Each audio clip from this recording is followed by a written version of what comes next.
बस बेटा। क्या बात है बेटा, नाश्ते पे नहीं आए? खैरियत तो है ना?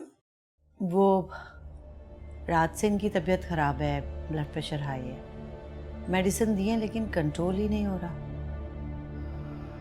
तुम दोनों माँ बेटी हर वक्त उसे परेशान करोगे तो जाहिर है स्ट्रेस में आके बीमार तो पड़ेगा ना। हाँ जी, क्या मतलब है? यानी हमने नादिर को बीमार कर दिया? और क्या, आफिया प्लीज। तुम दोनों को सिर्फ अपनी खुशी अजीज है, ना नादिर का ख्याल है ना खानदान की इज्जत का।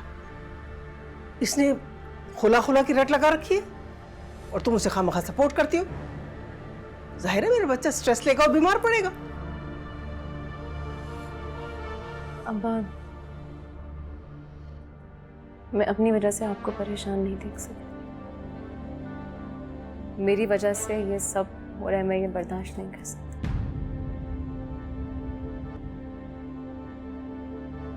आप लोग को जो ठीक लगता है आप कीजिए, मुझसे ये सब नहीं देखा जा रहा। मुझे कोई एतराज नहीं है।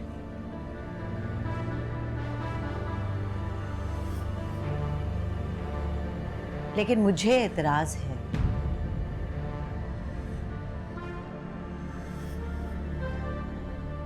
जब उसने हामी भर ली तो तुम्हें क्या एतराज है? माँ जी, इसलिए कि मैं इसकी माँ हूं और मैं ये भी जानती हूँ कि आप लोग इसके साथ गलत कर रहे हैं। तुम अगर इसकी माँ हो तो हम भी इसके दुश्मन नहीं हैं। प्लीज आफिया,